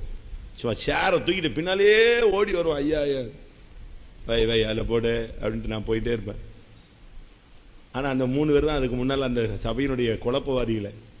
ஆனால் இப்போ இந்த 3 பேரும் எனக்கு ரொம்ப பெட்டு. நான் இருக்கிற வரைக்கும் பெட்டு, கடைசி இப்பவும் நல்லா இருக்கேன். எதுக்கு சொல்கிறேன்னா, என் மேன்மையை அவர்கள் கூட்டத்தில் சேராதே. நம்முடைய வாழ்க்கையை ரொம்ப கவனமாக கொண்டு போகணும். யாக்கோபுக்குள்ள லேவியும் சிமியோனும் மறைஞ்சிருந்தான். அடுத்து 4வது ஒரு ஆள், 8ஆம் வசனம். இந்த இவ்வளவு மோசமான ஆளுக்குள்ளேயும் யார் வரா? யூதா. யூதானா யாரு? ஜெபம் பண்ணுவான். என்ன சேட்டை பண்ணாலும் ஜெபம் பண்ணிடுறான். அதான் நம்ம விசுவாசிக்குள்ள உள்ள ஒரு பெரிய டிஃபரெண்டான குவாலிட்டி. என்ன பண்ணாலும் திடீர்னு ஷார்ட் டெம்பர் ஆகி கட்ட தூக்கி அடிச்சிருது, டம்மு டிம்முன்னு அடிச்சு உடைச்சிடுறது. அடுத்த செகண்ட் என்னது? முழங்கால் ஜெபம், அந்நிய பாஷை. எங்க இருந்தா இந்த டங்ஸ் வருதுன்னு எனக்கும் ஒன்றும் புரியலை. முதல்ல ரூபன் வந்தான், 2வது யார் வந்தது? சிமியோன் வந்தான், 3வது லேவி வந்தான். இவங்கெல்லாம் யாரு? தூக்கிடுவான். என்னத்தை தூக்கி கையில் கிட்ட தூக்கி அடிச்சிடுறது, அந்த லெவலுக்கு வந்துடுற ஸ்பீடு. 4வது ஆள் யார் வரா உள்ள? யூதா. அடே அப்பா, அடுத்து ஜபந்தான். ஆனால் யூதாவுக்குள்ள இருக்கிற நல்ல சுபாவம் என்னது? துதி. சகோதரரால் புகழப்படுபவன் நீ. ஆனால் இவனுக்குள்ள இருந்த தோல்வி என்ன சொல்லுங்க பார்ப்போம். யூதாவுக்குள்ள இருந்த தோல்வி என்ன? என்னங்க ஒரு விசுவாசியை பார்த்த உடனே நல்லது கெட்டதெல்லாம் கரெக்டாக சொல்றீங்க, இதை சொல்ல மாட்டேங்கிறீங்க. சொல்லுங்க. படுத்துட்டா எழுப்ப மாட்டான், அவ்வளவுதான். அவனை எழுப்பவே முடியாது, சரித்திரத்தில் எழுப்ப முடியாது. யூதாவே, அடுத்த வசனம் 9ஆம் வசனம். அவ்வளவுதான், அல்லேலியா போடு, ஏசு வர்றாருன்னு சொல்லு, ட்ரம்பட் அடி, எழும்பவே மாட்டான். தூங்கிட்டான்னா அவன் அவ்வளவுதான், செத்துப்பிட்ட மாதிரி தான். அந்த பழக்கம் இருக்கா உங்களுக்கு? கதவை தட்டினாலும் எழும்ப மாட்டான், அலாரம் அடித்தாலும் எழும்ப மாட்டான், பெல் அடித்தாலும் எழும்ப மாட்டான், தண்ணி ஊற்றினாலும் எழும்ப மாட்டான். அவன் மடங்கி படுத்தான். அவனை எழுப்புகிறவன் யார்? யார் எழுப்புறது? அவன் சாதாரண ஆளு மாதிரி படுக்கல. எப்படி படுத்திருக்கான்? சிங்கம் போலும் கிளச்சிங்கம் போலும். இழுத்து மூடிட்டான். இனிமேல் அவனை எழுப்புறதெல்லாம் சர்வசாதாரண முடியாது. இழுத்து மூட்ட அவ்வளோதான். தூங்கிட்டா அவனை எழுப்ப முடியாது. கும்பகர்ணன் கண்டினியூவாக எவ்வளோ மாதம் தூங்குவானா? 6 மாதம். அவனை எழுப்பணும்னா அந்த யுத்தம் லாஸ்ட்டில் ராவணனுக்கு யுத்தம் வந்துருச்சு, பிரச்சனை ஜாஸ்தி ஆயிடுச்சு, யுத்தம் வாசல் படியில் வந்துச்சுன்னு உடனே இவனுக்கு 6 மாதம் முடியல. இவனை என்ன செய்ய முடியாது? எழுப்ப முடியாது. அதனால் எதை வச்சு எழுப்புனாங்களா? இதெல்லாம் படிக்கலையா? ஸ்கூலில் இதெல்லாம் சொல்லி தரலையா உங்களுக்கு? எதை வச்சு எழுப்புனா? யானையை வச்சு எழுப்புவான் அவனை. யார? கும்பகர்ணனை. எழுப்பவே முடியாது. யானையை வச்சு போட்டு உருட்டி புரட்டி கத்த வச்சு கடைசியில் எழுப்பின உடனே சொல்லுவாங்க யுத்தம் வந்துருச்சுன்னு. அதுக்கு பிறகு தான் அவன் எழும்பி சாப்பிட்டுட்டு கிளம்பி வந்தானா யுத்தத்துக்கு. எப்படி இருக்கும்? அவன் கிளச்சிங்கம் போல் படுத்து கிடந்தான், மடங்கி படுத்தான். அவனை எழுப்புகிறவன் யார்? ஆனா நல்ல விசுவாசி. தன் கழுதை குட்டிய திராட்சை செடியிலையும் நற்குல திராட்சை செடியிலையும் கட்டுவான். திராட்சை ரசத்தில் தன் வஸ்திரத்தை தோய்ப்பான். திராட்சை பழங்கள் ரத்தத்தில் தன் அங்கியையும், அதெல்லாம் நல்லா white and white, pure white, pure எல்லாம் கலர்லாம் ரொம்ப கரெக்டாக இருக்கும். ரொம்ப தெளிவாக இருப்பான். நல்ல நற்குல திராட்சை செடி, நல்ல பழக்க வழக்கங்கள் எல்லாம் உண்டு. ஒரே ஒரு வீக்னஸ் என்னதுதான், படுத்துட்டா என்ன செய்யறது இல்லை இருக்கா. இதெல்லாம் அஞ்சாவது ஆள் யாரு? செபுலோன். அவன் எப்படிப்பட்டவன்? கடல் துறை அருகே குடியிருப்பான். அவன் எப்படி இருப்பான்? கப்பல் துறைமுகமாயிருப்பான். அவனுடைய சிந்தை முழுசும் எங்கே தான்? கடல். கடல் எதை காண்பிக்கிறது? உலகம். அப்படிதானே? உலகத்தை காண்பிக்குது. அவனுடைய குடியிருப்பை எங்கே தான்? அவன் சிட்டிக்குள்ளே வரமாட்டான், மலை பிரதேசத்துக்கு வரமாட்டான், இந்த உள்ள ஊருக்குள்ளெல்லாம் பிளைன் ஏரியாக்கெல்லாம் வரமாட்டான். அவன் எங்கே தான் இருப்பான்? அவன் எங்கே தான் இருப்பான்? கடல் துறை அருகே தான் குடியிருப்பான். உலகம்தான் அவனுடைய சிந்தை. எப்பவும் அங்கேயே பணம், பொருள், அப்படியே வீடு வாசல், எப்பவும் அவனுடைய சிந்தை முழுசும் எது தான்? உலகத்தில் தான் இருப்பான். சர்ச்சுக்கு வந்தால் கூட அதுலேயும் ஏதாவது பெனிஃபிட் இருக்கான்னு தான் அவன் என்ன செய்வான்? இன்றைக்கி சர்ச்சுக்கு போனால் இந்த நபரை பார்க்கலாமா, ஏதாவது காசு கிடைக்குமா, ஏதாவது பிஸ்னஸ் நடக்குமா. சர்ச்சிலேயே பிஸ்னஸ் பண்ணுறாங்க. இங்கே உள்ள விசுவாசிகள்கிட்ட சீட்டு பிரிக்கிறது, இங்குள்ள விசுவாசிகளே ட்ரெஸ்ஸை விற்கிறது, இங்கே உள்ள விசுவாசிகளுக்கு இப்படி போட்டு கடைசியில் சண்டை போட்டு நம்ம கடைசியில் எங்கே கொண்டு வந்து விடுவான்? நம்மகிட்ட பிரச்சனை உச்சகட்டம் வந்த பிறகு தான் இவன் நம்மகிட்ட வருவான். இதெல்லாம் நம்முடைய ஜீவியத்தில் உள்ள கெட்ட பழக்க வழக்கங்கள்.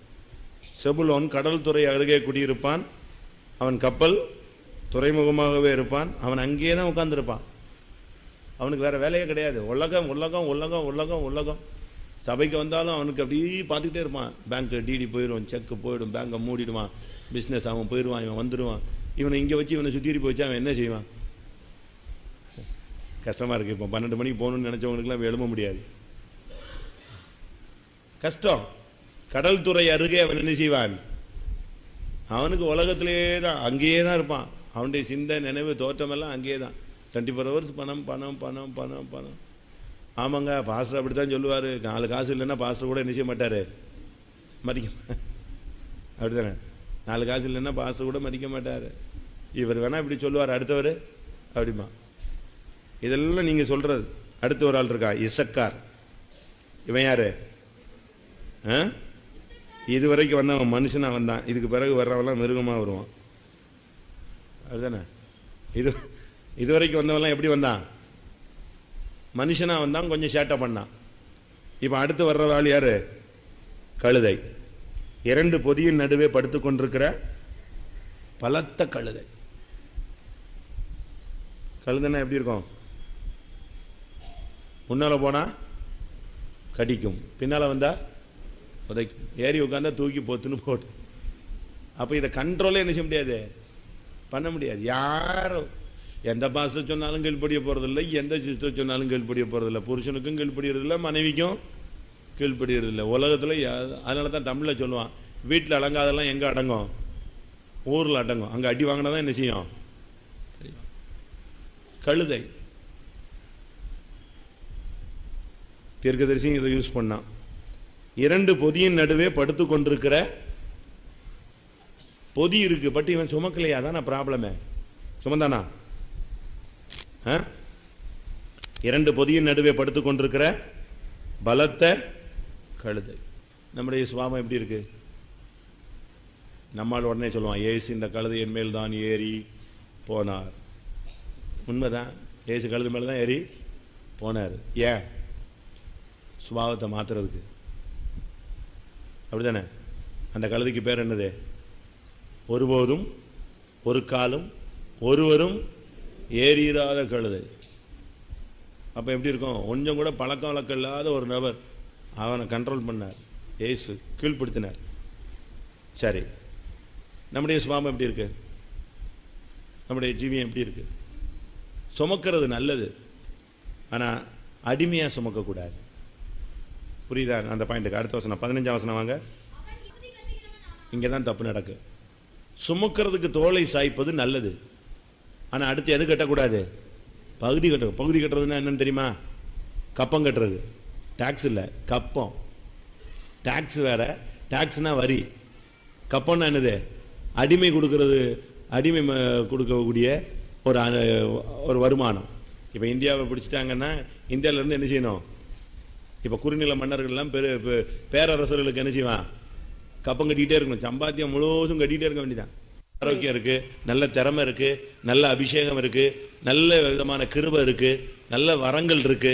ஆனால் ஒன்னே ஒன்று இல்லை, என்னது? உற்சாகமான ஆவி இல்லை. உனக்குள்ள இப்போ இருக்கிறது என்னது?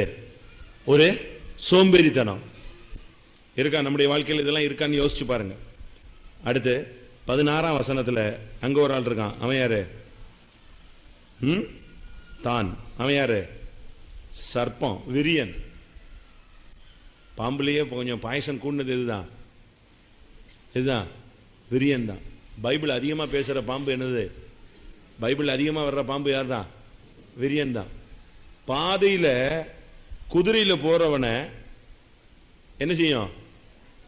குதிரையுடைய குதிகால கடிச்சிடும். அவன் மேலே உட்காந்துருக்க என்ன ஆவான்? குப்புறதான் என்ன செய்யணும்? மல்லாந்து விழும்படியாய் குதிகால கடிக்கிறது. நம்முடைய ஜீவி எங்க இருக்கு? நம்ம ஆளுங்க பாருங்க, நல்லா இருக்கிற வரைக்கும் நல்லா இருப்பான், டக்குன்னு சீறிடுவான். நல்ல பாம்பு. பாம்புக்கு பேர் வந்து என்னது? நல்ல பாம்பு. விசுவாசிக்கு பேர் என்னது? நல்ல விசுவாசி. ஆனால் உள்ள இருக்கிறது என்னது? விஷம். ஷார்ப்பாக பேசுவான், பட்டுன்னு ஒரு வார்த்தை பேசுவான், இருக்கிறவன் அவ்வளோ பேரும் மூஞ்சிலாம் கருகி போயிடும். நம்ம அப்படி பேசுகிறோமா? பேசுகிறோமா? குதிரை மேலே போய்கிட்டு இருக்கிறவனை இவன் குதிகால கடிச்சிட்டான்னு என்ன ஆகுறது? மல்லாக்கு கீழே விழணும். ஆனால் பேர் மட்டும் டான். பேர் என்னது? தான். சர்ப்பம். பாதையில் இருக்கிற விரியன். இந்த மார்க்கத்தில், பரிசுத்த மார்க்கத்தில் இருக்கிற நீ, பரிசுத்த மார்க்கத்தில் இருக்கிற நீ ஒரு விரியனா இருக்கிற. எத்தனை பேருடைய ஜீவியத்தை கெடுத்திருக்க? எத்தனை குடும்பத்துக்கு நீ ஏமாத்தி இருக்கிற, கெடுத்திருக்கிற? எத்தனை பேருடைய ஆவிக்குரிய ஜீவியத்துக்கு நீ ஒரு தடைக்கல்லா இருந்திருக்கிற? கொஞ்சம் ஆவியில் அறிஞ்சிட்டா, பார்த்து குதி தம்பி, இப்படி குதிச்சவன்லாம் காணும். எப்படி சொல்றது? ஒருத்தன் ஆவியில் நிறைஞ்சிட்டானா கொஞ்சம் பார்த்து, எல்லா கூட்டத்துக்கும் போறியா, கொஞ்சம் கவனமா போ. இப்படிலாம் குதிச்சதெல்லாம் ஆளை காணும். நீ குதிச்சுட்டு குதிக்காமலே உள்ள உட்காந்துருக்க, ஆனால் நீ பரலோகத்துக்கு என்ன செய்ய போறதில்ல? போறதில்லை. குதிரை மேலே போறவனை நீ என்ன செய்யக்கூடாது? ஆவிக்குரிய ஜீவிதத்தில் போறவனை நீ என்ன செய்யக்கூடாது? தடுத்து நிறுத்தவே கூடாது. எத்தனை பேருடைய ஆவிக்குரிய வளர்ச்சி நீங்க தடுத்திருக்கீங்கன்னு பாருங்க. 19 எப்படின்னா என்ன அர்த்தம்? இவன் சில்பாலுடைய பையன், சில்பாலுடைய பையன் இவன். அப்படித்தானே? கரெக்டு தானே? இந்த காத்து கானான்ல சுதந்திரம் வாங்கல. எங்க வாங்கிட்டான்? எங்க வாங்கியாச்சு? யோர்தானுக்கு இப்புறத்திலேயே ரூபனும் காத்தும் பெரும் இடத்த வாங்கிட்டு உட்காந்துக்கிட்டான். இவன் யார் கூட போய் சேர்ந்தாச்சு? உபாகமும் 32:1 பாருங்க. நான் சொல்ற பாயிண்ட் இருக்கான்னு. சாரி, என்னாகமும் 32:1. இவன் சுத்தி சுத்தி சுத்தி யார் கூட போய் சேர்ந்துட்டான்? சுத்தி சுத்தி சுத்தி இவன் யார் கூட போய் சேர்ந்தாச்சு? ரூபன் கூட போய் சேர்ந்துட்டான். ஏ அப்பா, என்ன ஐக்கியம்!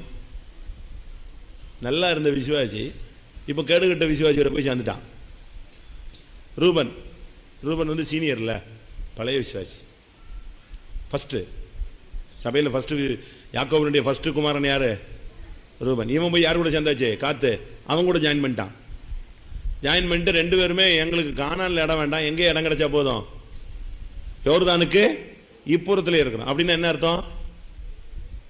பரலோகத்தில் போய் கிடைக்கிறதுலாம் ரெண்டா, இருக்கிற வரைக்கும் உலகத்தில் ஏதாவது நல்ல ஸ்டெட்டில் ஆகணும்ங்கிறான். உலக ஆசீர்வாதம் மட்டும் போதும், பரலோகம் எங்களுக்கு என்ன இல்லை, அது கிடைச்சா கிடைக்கணும். முதல்ல இருக்கிற இடத்துலயே நல்லா இல்லை, திருப்பி எங்கெங்க பரலோகம்? அதனால இருக்கிற இடத்துல இப்போதைக்கு என்ன செய்யணும்? ஆசீர்வாதமா இருக்கணும். இதுதான் காத்து. இவனுக்கு ஸ்டார்டிங்கில் உற்சாகமே வராது. இவனுக்கு எப்போ தான் சூடு பிடிக்கும்? நம்ம ஆளுங்களுக்கு காத்திருப்பூடத்தில் 8:15 பிறகு சூடு பிடிக்கிற மாதிரி. இவனுக்கு எப்போ தான்? முதல்ல இவன் மேலே இராணுவ கூட்டம் பாயும், கடைசியில் தான் இவனுக்கு கொஞ்சமாவது வந்து இவன் அந்த இராணுவ கூட்டத்தின் மேலே என்ன செய்வான், பாய்வான். முதல்ல பாவம் இவன் மேலே வரும், அதுக்கு பிறகு பாவத்தை இவன் கடைசியில் தான் வின் பண்ணுவார். அடுத்து 20, அவ்வளோதான். கேட்ரிங் டிபார்ட்மெண்ட் தான், சாப்பாடு 24 hours சாப்பாடு தான்.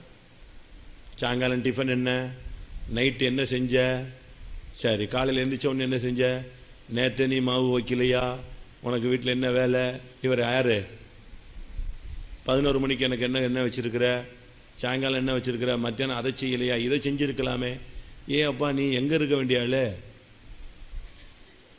24 hours சாப்பாடு ரொம்ப டீசெண்டாக, ரொம்ப ஸ்டைலாக, ரொம்ப டேஸ்டாக இப்படி விருப்பப்பட்டினா நீ யாரு, நீ யாரு, ஆசேர். போஜன பிரியனே உன் தொண்டையில் என்ன செய், கத்தியவை. வயிற்றுக்கு போஜனமும் போஜனத்துக்கு வயிறும் ஏற்கும், தேவன் அதையும் இதையும் அழிய பண்ணுவார். ஒரு சிலருக்கு வயிறு தான் என்னது, ஏசு கடவுள், ஏசு கடவுள் இல்லை, யார் கடவுள், வயிறு தான் தேவனே. அவங்களுக்கு எப்பொழுதும் சாப்பிட்டுட்டே இருக்கணும். ஃபாஸ்டிங் எடுத்தால் எனக்கு வந்து அப்படியே இந்த கேரா வரும். அது எப்படியா கேரா வரும்? ஒரு நேரம் ஃபாஸ்டிங் எடுக்கிறதுக்கு விசுவாசி தடுமாறுறான். பைபிள் படி எத்தனை நேரம் இருக்கணும், குறைந்த பகுதி எத்தனை, வாரத்தில் 3 தரம் ஒரு விசுவாசி உபவாசம் எடுக்கணும். நான் அப்படிலாம் ட்ரையல் பண்ணி கொண்டு வரணும்னு வச்சுருக்கேன். தண்ணி குடிக்காத ஃபாஸ்டிங்லாம் இனிமேல் கூட்டம் வைக்கலான்னு வச்சுருக்கேன், தண்ணியே குடிக்காமல். ஏன்னா இப்போ ஃபாஸ்டிங்னா நம்ம தான் 7 ஜூஸ் குடிச்சிடறோம்ல, அது டிசைன் ஜூஸ் குடிச்சிட்டா ராக்கெட்டில் போகிறவன்லாம் இப்படி ஜூஸ்லாம் குடிச்சிட்டு சோறு போட்டு சாப்பிட்டுட்டு இருக்கிறதில்ல, சின்ன ஒரு டேப்லெட்டு தெரியுந்தானே உங்களுக்கு. டேப்லெட்னா காய்ச்சலுக்குள்ள மாத்திரை இல்லை, அவனுடைய சத்தான ஒரு நேர சாப்பாட்டுக்கு ஒரு டேப்லெட் சாப்பிட்றான், ஒரே ஒரு டேப்லெட். அந்த ஒரு டேப்லெட்டை சாப்பிட்டா அது மொத்த அந்த ஒரு நேர சாப்பாடுனுடைய சத்தை என்ன செய்யுது அவனுக்கு கொடுக்குது. நம்ம தான் சூப்பராக ஒரு கப்பு ஆப்பிள் ஜூஸ் குடிச்சிட்டோன்னா தான் ஒரு ஆப்பிள் எத்தனையோ ரத்தத்துக்கு சமானம், எத்தனையோ சொட்டு ரத்தத்துக்கு சமானம். நம்ம தான் ஃபுல்லாக, நானும் ஃபாஸ்டிங் போட்டேன், நானும் ஒரு நாளைக்கு 8, 9 குடிச்சிட்டு, ஆனால் ஃபாஸ்டிங் கை கால் கஷ்டமாக இருக்குங்கிறோம். ஆனால் நம்ம சொன்னால் நான் ஃபாஸ்டிங் ரைட்டு, ஏதோ ஒரு ஆஃபோ முள்ளோ எங்கேயோ உள்ள ஓடிட்டுருக்கு. ஆசிரியர் எப்படிப்பட்டவன், கொழுமையான, அவனுடைய ஆகாரம் எப்படி இருக்கும், கொழுமையாக இருக்கும், ராஜாக்களுக்கு வேண்டிய ருசி வர்க்கங்களை தருவான். இதில் வீட்டில் சண்டை, நான் அந்த வீட்டுக்கு போனேன், என்ன அருமையாக சாப்பாடு பொங்கி கொடுத்தாங்க, உனக்கு சோறே பொங்க தரல, உங்கள் அம்மா அப்பா உன்னை எப்படி வளர்த்தாங்கன்னு என்ன செய்யலை தெரியலை, இதெல்லாம் சொல்லிக் கொடுக்காம கல்யாணம் கட்டி விட்டாங்க. சாப்பாடை கவுத்துறது, தூக்கி எறிகிறது, கொட்டுறது, ஒட்டைக்கிறது நடக்கா வீட்டில், நடக்கா. இவங்க சொல்கிறது, ஆமாம் இவருக்கு வேறு இவ்வளவு ருசியாக சாப்பாடு செஞ்சு கொடுக்கணுமா, இப்படிலாம் இருக்கா. சாப்பாட்டில் நீ ஜெயிக்கலைன்னா பரலோகம் போகிறது ரொம்ப கஷ்டங்க. சாப்பாட்டை ஜெயிக்கணும். எத்தனை பேருக்கு ஜெயம் இருக்கு, கையை வைத்துங்க பார்க்கலாம். அல்லேலூயா. யோசிக்கிறாங்க, என்னடா இனி முடிஞ்ச பிறகு என்ன கையை வைத்தினியா, உண்மையாக நீ ஜெயிச்சிட்டியா, சாப்பாட்டை ஜெயிச்சிட்டிங்களா. ஜெயிக்கணும், ஜெயிக்கிறவன் தான் பரலோகத்துக்கு போக முடியும். டாக்டரும் அதை தான் சொல்கிறான், யோகாவும் அதை தான் சொல்லுது, மற்ற மார்க்கங்களும் என்ன செய்யுது, எதை தான் சொல்லுது, உபவாசத்தை சொல்லுது, விரதம்னு சொல்கிறான். அவன் இருக்கிற மாதிரி விரதம் இருக்கிறோமா, நம்ம நோன்புன்னு எடுக்கிறான் பாருங்க, எச்சில் கூட என்ன செய்யறதில்ல, விழுங்குறதில்ல. மோசே 40 நாள் இரவும் பகலும் தண்ணீர் புசியாமலும் குடியாமலும் எங்கே கிடந்தான். நம்ம இருக்கிற ஃபாஸ்டிங் எப்படி பார்த்த ஃபாஸ்டிங் தெரியுமா, தானியலுடைய ஃபாஸ்டிங். ருசிகரமானதை சாப்பிடல, சும்மா நல்லா இருக்கிறத சாப்பிடுவார் தானியல். இந்த வசனங்கள்லாம் சும்மா கரண்ட்டில் கையில் இருக்க வேண்டாம், முக்கியமான வசனமாச்சே. அந்த 3 வாரங்கள் 21 நாள் ஃபாஸ்டிங்கு. அப்போ ருசி இல்லாதது கம்புங்க, இந்த ருசிகரமான ஆகாரம் எங்கே போல இல்லை போல, அப்படியா. எல்லாம் புரிஞ்சுக்கோங்க. நம்முடைய வாழ்க்கையில் ஆசேரை ஜெயிக்க வேண்டும். ஆசேர் உள்ளே இருந்தான்னா நல்ல சாப்பாடு சாப்பாடு சாப்பாடு சாப்பாடு சாப்பாடு நல்ல சாப்பாடு. என்ன சாப்பாடு? சாப்பாடை நீ ஜெயிக்கணும். சாப்பிடு, நான் தப்புன்னு சொல்லலை. ஃபாஸ்டிங் நேரத்தில் என்ன செய்ய? வீட்டில் பிரியாணியே செஞ்சால் கூட நீ என்ன செய்யக்கூடாது? ஃபாஸ்டிங் அன்னைக்கு சோத்திரம் சோத்திரம் சோத்திரம் ஆண்டவரே நாளை காலையில் மாற்றிடுறேன் ஃபாஸ்டிங்க. உண்மையாக ரொம்ப வீட்டில் நடக்குது. என்ன இன்னைக்கு போய் இதை செஞ்சுட்டியே, நானே ஃபாஸ்டிங், இன்னைக்கு போய் இதை செய்யலாமா? சரி, நீ உன் பிள்ளைகளை மட்டும் சாப்பிடுங்க போ, இன்னைக்கு ஃபாஸ்டிங் வீணாக போச்சு எனக்கு. இல்லைன்னா பேசாமல் ஃபாஸ்டிங்கை உடச்சி சாப்பிட்டு அடுத்த நாள் இணைஞ்சிடுறது. இப்போ நம்ம ஆளுங்க இருக்கிற ஃபாஸ்டிங் எப்படி தெரியுமில்ல? சண்டை போட்டுட்டா ஃபாஸ்டிங். சண்டை வாக்குவாதம் வந்துருச்சுன்னா அதுக்கு பேர் என்னது? நல்லா புரிஞ்சுக்கோங்க, அது ஃபாஸ்டிங் கிடையாது. அதுக்கு பேர் என்னது? பட்டினி. அப்படி தானே? பாஸ்டர் டிவியினுடைய உபதேசத்தின்படி, பைபிள் உபதேசம் தான் அது, ஒருவன் உபவாசம் இல்லாமல் சாப்பிடாமல் இருந்தால், கோபத்தில் சாப்பிடாமல் இருந்தால் அது பட்டினி. பட்டினி சூசைடுக்கு சமானம். புரியுதா? இப்போ நீங்கள் ரோட்டில் போய் நான் ஒரு உண்ணாவிரதம் இருக்க போகிறேன் அப்படின்னு நீங்கள் போய் போர்டு போட்டிங்கன்னா உடனே உங்களை என்ன செய்கிறான்? அரெஸ்ட் பண்ணிடுவான். தெரியும் தானே சட்டம்? நீ வீட்டில் உண்ணாவிரதம் இருக்கலாம், ரோட்டில் போய் உண்ணாவிரதம் இருக்க போகிறேன்னா உடனே அது என்னது? அரெஸ்ட் பண்ணிடுவான். சட்டப்படி குற்றம். அதுபோல் தெய்வீகத்துக்காக நீ உபவாசம் எடுக்கணுமே தவிர சண்டை போட்டுட்டு ஃபாஸ்டிங் எடுக்கக்கூடாது. ஏசாயால வாசிங்க. வழக்குக்கும் வாதுக்கும் முரட்டுத்தனத்தையுடைய கைகளால் குத்துகிறதற்கும். ஏசாயா என்ன கை? முரட்டுத்தனத்துடைய கைகளினால். அப்படித்தானே இருக்கு. குத்துகிறதற்கு நீங்கள் என்ன செய்றீங்க? இதுவா உபவாசம்? இதுவா எனக்கு உகந்த உபவாசம் கேட்குறாரு அவர். இதுவா உபவாசம்? வீட்டில் சண்டையை போட்டவொடனே 3 நாள் சாப்பிட்றதில்ல, அப்படியே சோத்திரம் சோத்திரம் சோத்திரம்னு. அது உபவாசம் கிடையாது. உன் கோபத்தை வெளியே காட்ட முடியாமல் எந்த ரூட்டில் காட்டிகிட்டு இருக்க? ஃபாஸ்டிங்கிற பேரில் வைராக்கியத்தை காட்டிகிட்டு இருக்க. ஆசேர். அடுத்து யாரு? நப்தலி, விடுதலை பெற்ற பெண்மான்.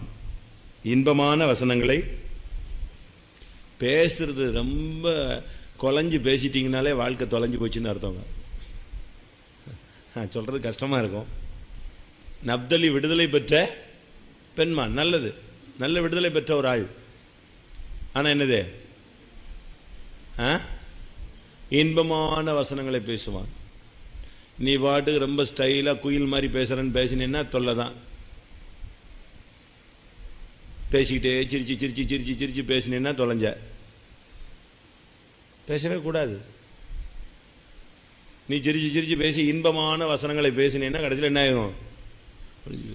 அவன் ஒரு மான். மானுக்கு நல்ல குணங்கள் இருக்குது, கெட்ட குணங்கள் இருக்குது. கௌரி மான் ஒரு மான் இருக்குது. ஒரு முடி பிடிச்சிட்டா முடி அத்திரிச்சுன்னா நெஞ்சிரும். தெரியுமா? நீங்கள் அதெல்லாம் படிச்சிருப்பீங்களே. கௌரி மானுடைய தன்மை என்ன சொல்லுங்க? ஒரு முடி உதிர்ந்துருச்சு இல்லாட்டி யாராவது பிடிச்சிட்டானா நெஞ்சிரும். நம்ம ஆள்கிட்ட ஒரு பாயிண்ட்டை சத்தம் போட்டால் போதும், அதோட தொலைஞ்சே போயிட்டான், செத்து போயிடுவான், சபைக்கு வர மாட்டான், விசுவாசியாக இருக்க மாட்டான், ஓடியே விடுவான். இவங்கெல்லாம் கௌரிமான். அவ்வளோ ரோஷம், அவ்வளவு ஷார்ப்பு. என்னைய 4 பேர் மத்தியில் சத்தம் போட்டார். நான் வர மாட்டேன். நான் ஒரு ஆளை சொன்னேன், காதல் கொடுத்துல டப்பு டிப்பு டப்பு டிப்புன்னு கை தட்டினா. இது என்ன அது வித்தியாசமாக கை தட்டுறேன்னு அதோட ஓடினவன் நான் சபையை விட்டு.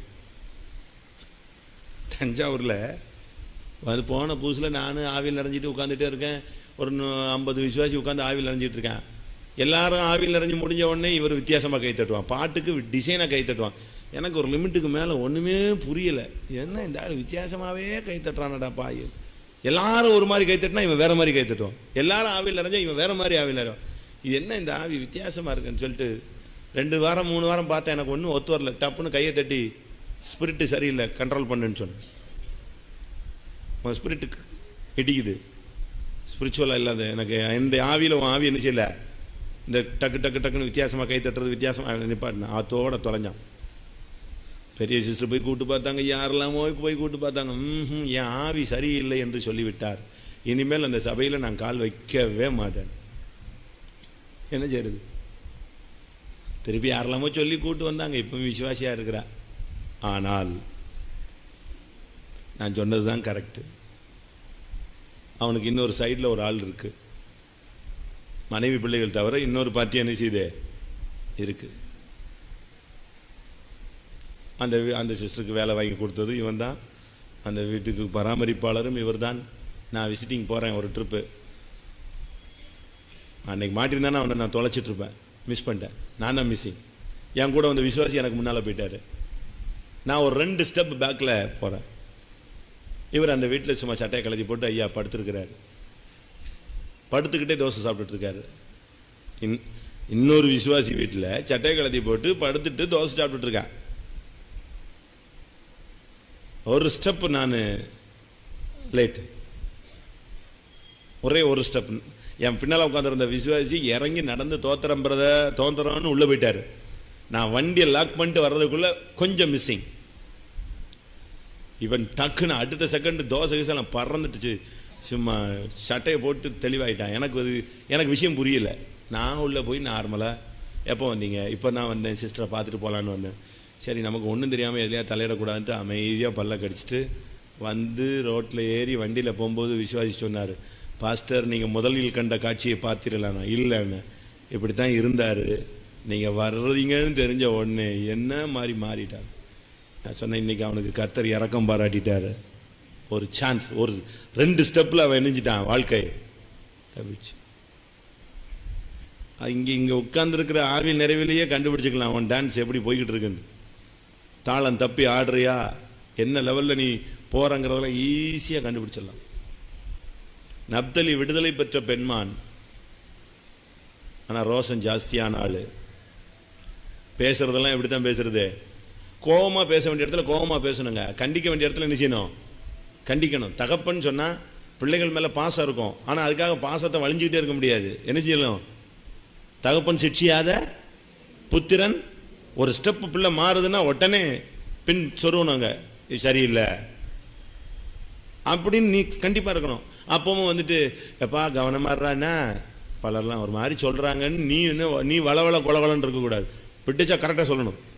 அப்போ போய் இன்பமான வசனங்களை வசனிக்கிறது. என் பிள்ளை அப்படிலாம் செய்யவே மாட்டாங்க, என் பிள்ளைய பற்றி தெரியாதா? இன்பமான வசனங்களை வசனிக்கிற டைம் இருக்குது, கவனமாக இருக்கணும். அடுத்து இவ்வளோ குழப்பவாதி. நான் முதல்ல சொன்னல, எல்லா குழப்பமும் இருக்கும், ஜபமும் இருக்கும். இங்கே எல்லா குழப்பம், அடுத்தும் ஒரு 7-8 குழப்பம் மிருகங்கள்லாம் வந்துச்சு. இப்போ புதுசாக ஒருத்தன் வர்றான். என்னது? கணிதரும் பரிசுத்தத்தில் குறைவில்லை, ரொம்ப தெளிவாக இருக்கிறான். யோசிப்புன்னா என்னது? பாவத்துக்கு விலகின ஒரு நபர். எனக்கு இதுதான் ரொம்ப சந்தேகம். எப்படி டபுள் ஆக்ட் ட்ரிபிள் ஆக்ட் பண்ண முடியுதுன்னு ரொம்ப சந்தேகப்படுறேன். ஒரு ஆள் எப்படி இவ்வளோ வேஷத்தை போடுறான்? ஒரே ஆள் டக்கு டக்கு டக்கு டக்குன்னு ஒரே ஆளுக்குள்ளேருந்து பாம்பு வருது, அடுத்து என்ன வருது? மான் வருது, அடுத்து கழுதை வருது, அடுத்து சர்ப்பம் வருது. வருஷம் சேஞ்ச் ஆகிட்டே வருது. டக்குன்னு செடி முளைச்சிருச்சு. கணிதரும் பார்த்தா அப்படியே அமைதியாக அன்பு, சாந்தம், இச்சடக்கம், விசுவாசம், ஆவியின் கணிதரம், அந்த அணுவெல்லாம் வந்துருச்சு. எப்படி வந்துச்சு? அவனை என்ன பண்ணாலும் ரொம்ப அமைதியாக இருப்பான். அடுத்து கடைசி ஆள் ஒருத்தன் வரான் பாருங்க, 27. அதான் இப்போ தான் கணிதரும் செடின்னு இருந்துச்சு. அடுத்த ஸ்டெப் யாரா மாறியாச்சே? என்ன ஸ்டைலில் மாறுறானே புரியல. நல்லா ஜவம் பண்ணி ஆவியில் நிறைஞ்சிட்டு போகிறான். ரோட்டில் கேட்டை தாண்டின உடனே சண்டை வந்துடுது. வீடு வந்து பாரு, உடனே தொலைச்சிடுறான். வீட்டுக்கு போன பிறகு கொஞ்சம் நேரம் நல்லா இருக்குது, நல்லா சாப்பிட்றாங்க, உட்காடுறாங்க, பேசுகிறாங்க. அடுத்த ஒரு 1/2 மணி நேரத்தில் திருப்பி என்ன செய்யுது? இந்த 12 பேரில் ஒருத்தன் வந்துடுறான். இதில் இல்லாத ஒரு ஆள், இன்னொரு ஆள் இருக்குது. யார்? இப்போ இவ்வளோ நேரம் வாசிச்சது எத்தனை பேர் வந்துச்சா? 12 வந்துருச்சா? இன்னொரு ஆள் இருக்குது, ரொம்ப ஃபேமஸான ஒரு ஆள், டிஃப்ரெண்ட்டான ஆள். யார் சொல்லுங்க?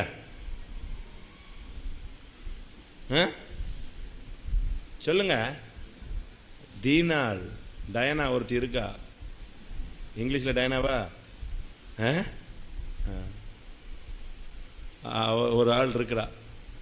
அவளுக்கு கொடுத்தாங்க பாருங்க செல்லம். 13 12 பையனும் சேர்ந்து செல்லம் கொடுத்தான், அப்பாவும் அம்மாவும் சேர்ந்து செல்லம் கொடுத்தாங்க. அவள் சுற்றினா ஊரை ஒரு சுற்றி வருவா. எந்த இடத்துக்கு பிரயாணப்பட்டு போயிட்டாலும் இவ எங்கே கிளம்பிடுறது, கை கால் சும்மா இருக்காது. இந்த நீதிமொழியில் சொன்ன மாதிரி சில வேளை வீதியில் இருப்பாள், சில வேளை வீட்டில் இருப்பாள்.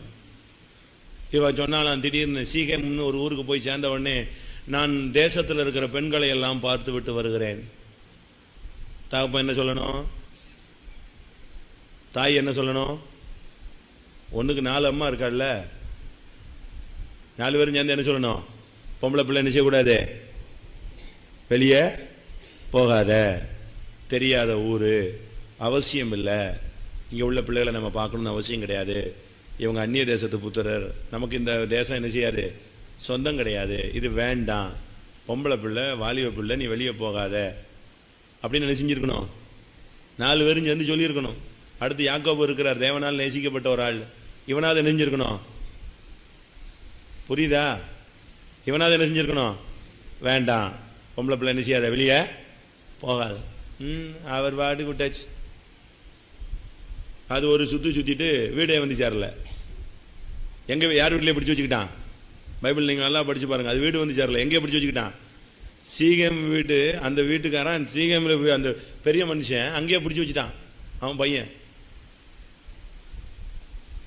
அதுக்கு தான் சிமியோன்னு லேவியும் கத்தியை தூக்குனது, வெட்டி தான் அவனை இவ்வளோ வீட்டில் இருந்து என்ன செஞ்சாங்க, வெளியே எடுத்துகிட்டு வந்தான். வந்து என்ன பிரயோஜனம், வாழ்க்கை இழந்து போன பின்பு என்ன பிரயோஜனம், வாழ்க்கையில் ஒரு தரம் தான் புனிதத்தன்மை, அதுவும் போயிடுச்சு. தெய்வீகத்தை இழந்த வாழ்க்கை, தீநாள். ஊர் சுத்த போனான், சுத்தாதேங்கிற, அதான் என் கூட படிக்கிற பையன் வீட்டுக்கு போகிறேன், என் கூட படிக்கிற பொண்ணு வீட்டுக்கு போகிறேன், கிளாஸ்மேட் வீட்டுக்கு போகிறேன், டவுட்டு கேட்க போகிறேன், என்ன டவுட்டுன்னே எனக்கும் புரியலை. நீ ஸ்கூலில் ஒழுங்காக படித்தா உனக்கு எனக்கு டவுட் வருது, பாடம் நடத்தும் போது ஒழுங்காக உட்காந்து கவனிச்சேன்னா உனக்கு ஏன் டவுட் வருது, டவுட் வந்தால் டீச்சர்கிட்ட கேளு, வீட்டுக்கு வந்துட்ட பிறகு தான் அங்கே போகணுமா, அவளும் ஒன்றே மாதிரி தானே படித்தா, அவன் உன் டவுட்டை கிளியர் பண்ணுறான்னா, அப்போ நீ ஒழுங்காக படிக்காதனால தானே உனக்கு டவுட் வந்துச்சு. கூட படிக்கிற பிள்ளை வந்து டவுட்டை கிளியர் பண்ணுறாளாம், எப்படி, நாங்கள் டிஸ்கஸ் பண்ண போகிறோம். நல்லா டிஸ்கஸ் பண்ணால் நான் ஒன்றும் சொல்லலப்பா, இப்போ டிஸ்கஸ் பண்ண கேஸெல்லாம் சபையில் எத்தனை பேர் டிஸ்மிஸ் ஆகிருக்காங்கன்னு எங்களுக்கு தெரியும். அதனால் கவனமாக இரு பிள்ளைங்களை. இதுவும் யாருக்குள்ளே தான் தோன்றுனது, ஒன்று கண்ணுன்னு வந்துச்சு, யார், தீனா. அடி அவனால் எவ்வளோ பேர் செத்தான் அவளால் தெரியுமா, ஒரே நாளில் எத்தனை பேர் செத்தாங்க, அந்த சீகம் ஊரில் எத்தனை பேர் செத்தான் அன்னைக்கு, வாசிங்க. ஆதியாகமம் 34 வாசிங்க. ஆண் மக்கள் யாவரையும் கொன்று போட்டார்கள். அதுக்கு பிறகுதான் அடுத்த வசனத்தில் தீனாலை சீகமின் வீட்டிலிருந்து என்ன செஞ்சாங்க, கூட்டிட்டு வந்தாங்க. அன்னைக்கு ஒரே நாளில் அவ்வளோ பேரும் சாவு, எவ்வளோ பெரிய ஒரு கொடுமை, கொன்னே விட்டான். இவ ஒரு தீனால ஒழுங்காக வீட்டில் இருந்திருக்கலாம்ல, சுத்தாத, நிப்பாட்டு, காலை கண்ட்ரோல் பண்ணு, சக்கரம் கட்ட மாதிரி சுத்தாத, காலேஜ் விட்டு வந்தவொடனே ஸ்கூலை விட்டு வந்தவொடனே உடனே கிளம்புறது, உடனே பரப்புறது. என்னன்னு கேட்டால் போய் டவுட்டு கிளியர் பண்ணு. ஏய் அப்போ தானே ஸ்கூல் முடிச்சு வந்த, அதுக்குள்ளே என்ன டவுட் உனக்கு, கண்ட்ரோல் பண்ணணுங்க. பொம்பளை பிள்ளைகளெல்லாம் ரொம்ப கவனமாக வைக்கணும், ஆம்பளை பசங்களையும் அதே தான், ஈக்குவல் ஸ்டேஜில் வச்சு ஃபுல் டைட்டில் வைக்கணும். குதிரையுடைய லக்கான் யார் கையில் இருக்கணும், குதிரைக்கு கடிவாளம் யார் கையில் இருக்கணும், குதிரை கையில் இருக்கக்கூடாது, யார் கையில் இருக்கணும், மேலே உட்கார்ந்துருக்க ஜாக்கி கையில் இருக்கணும், பிடிச்சிருக்கணும். அவனுக்கு தெரியும் நம்ம அப்பா லேசாக டிஃப்ரெண்டான, அவன் சொல்லணும், 7:30 ஆயிடுச்சு, எங்கள் அப்பா இப்போ என்ன செய்வார், பிரச்சனை ஆகிடும், கிளம்புவான். அவனுக்கு அந்த பயம், அந்த திகில் அப்படியே இருக்கணும். தீநாள், இப்போ தீநாள் நிமித்தம் சிமியோனும் லேவியும் என்ன செஞ்சிட்டாங்க, டென்ஷன் ஆகி பாதி ஊரில் இருக்கிற எல்லாரையும் கொண்டுட்டான். இதுக்கு யாக்கோவு கொடுக்குற டைலாக பாருங்க. எனக்கு யாக்கோவு மேலே பிடிக்காது இதுதான், எனக்கு பிடிச்சவன் லேவியும் சிமியோனு. யாரை பிடிக்காது, யாக்கோபு. இவன் போய் வெட்டிட்டு வந்துட்ட உடனே யாக்கோபு சொன்னான், ஏன் பேரை கெடுத்துட்டீங்க, அட பாவி, அதுக்கு முன்னால் பொண்ணு போய் உலகத்திலேயே பேரை கெடுத்துட்டு வந்துட்டாலே, அதை யோசிக்கல, அவன் மண்டையில் வரல பாருங்க, வாசிங்க. ஏப்பா இப்போ என்ன, யாக்கோபு வாசனையே கெட்டு போச்சான். அதுக்கு 1 மணி நேரத்துக்கு முன்னால் யாருக்கு எடுத்துட்டா, வாசனையே இல்லாம ஆக்கியாச்சு. இவனாவது கெடுக்கிறான், அங்க வாசனையும் இல்லாம ஆக்கிட்டா, மொத்தத்தையும் காலி. பேரு, குடும்பம், மானம், கௌரவம். இப்போ யாக்கோபு கானான் தேசத்தை எல்லாம் விட்டு ஆண்டவரே போதுன்னு புறப்பட்டு பிரயாணப்பட்டு வந்தது எல்லாம் ஒரு செகண்ட்ல அழிஞ்சிருச்சே, நாசமாயிட்டான். 20 வருஷம் 21 வருஷம் கண்ணை கட்டி வயிற்று கட்டி வாயை கட்டி வளர்த்த ஒரு பொண்ணு ஒரு செகண்ட்ல வாழ்க்கை இழந்துட்டு வந்திருக்கான். அது இவனுக்கு துக்கமா வரலையா? இவங்க 2 பேரும் போய் அடிச்சது தான் என்ன வந்துருச்சே? வித்தியாசமான ஒரு யாக்கோபு இவனுக்குள்ள தோன்றினாள் தீநாள். அப்படியே கண்ணை மூடலாமா? டைமிங் முடிய போகுது. இன்றைக்கி கொஞ்சம் லாஸ்ட்டுங்கிறதுனால சில ஆப்ரேஷன் அரை மணி நேரத்தில் முடிஞ்சிடும், சில ஆப்ரேஷன் 7 மணி நேரம் கூட நடக்குதுன்னு கேள்விப்பட்டிருக்கேன். அப்படி தானே? சில ஆப்ரேஷன்லாம் அரை மணி நேரத்தில் 15 நிமிஷத்துலாம் முடிஞ்சிடும். சில ஆப்ரேஷன் டைம் என்ன செய்யுது, கொஞ்சம் அதிகமாகும். கண்களை மூடுவோம்.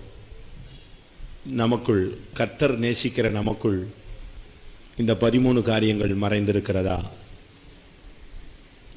தேவன் உன்னையும் என்னையும் நேசிக்கிறார். ஒரு நாள் அல்ல, இன்றைக்கும் நம்மை நேசிக்கிறார். ரட்சிக்கப்படுவதற்கு முன்னும் ரட்சிக்கப்பட்ட பின்பும் எவ்வளவு தோல்விகளுக்கு மத்தியிலும் நான் யாக்கோபை நேசித்தேன். இன்னைக்கும் கர்த்தர் நம்மை நேசிக்கிறேன் தான் அந்த வார்த்தையை சொல்லுவார். ஆனால் நமக்குள்ள இன்றைய நிலவரம் என்ன? எல்லாரும் தாழ்த்தி ஒரு 2-3 நிமிஷம் முழங்கால் போடுவோம். ஒரு 5 நிமிஷம் எல்லாரும் முழங்கால் போடுங்க. தேவனை நோக்கி கொஞ்ச நேரம் கதறி, நமக்குள்ள இந்த காரியங்கள் மறைந்திருக்கிறதா? ஆண்டவர் நேசிக்கிற வாழ்க்கை வாழ்ந்தாலும், ஆண்டவர் நம்மை நேசித்தாலும், நமக்குள்ள ரூபன் உருவாகி நம்முடைய வாழ்க்கை தளம்பிக் கொண்டிருக்கலாம். மூர்க்க குணங்கள் உருவாகி நம்முடைய மார்க்கத்தை நாம் கெடுத்து கொண்டிருக்கலாம்.